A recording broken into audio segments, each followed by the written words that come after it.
Equations for rotational motion. When working with rotational motion, it's important to understand how to go from translational motion, which is motion along a straight line, into the rotational motion. To do that, we have our translational motion kinematics equations, which always work as long as acceleration is constant. And then we have these bridge equations where we can get our angular displacement by taking our translational displacement, putting it over r.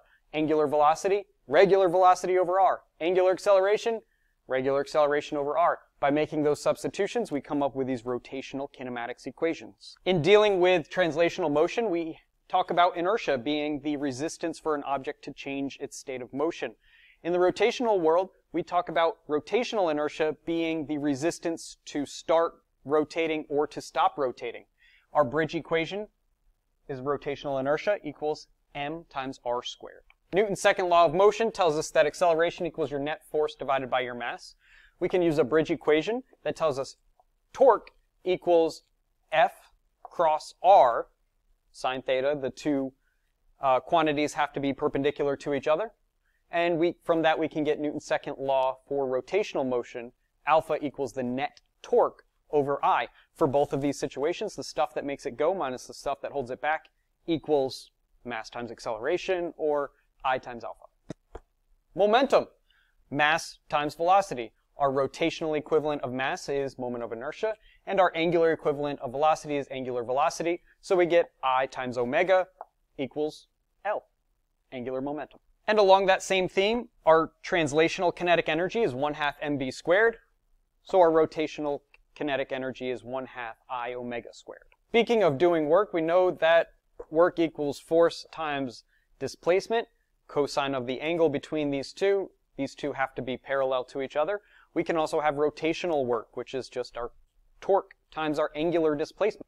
How about power? Power is the rate that work is done. So power is work over time. Work equals F times d divided by time. D over t is velocity, so we have F times velocity. We can do the same thing for rotational stuff. Work over time, tau theta divided by t equals tau omega. Torque times angular velocity. Impulse momentum theorem. Impulse equals force times the contact time, which equals our change in momentum. Impulse equals torque times our contact time, which equals our change in angular momentum. Using all of these equivalences from your translational to your rotational, you can make any equation that you need in case I missed anything. There's nothing to be afraid of with the rotational stuff. It's the same as your translational stuff, which you're really good at. Don't be afraid of the rotational stuff. Just remember these equivalences and you should be fine. Of course, know your units.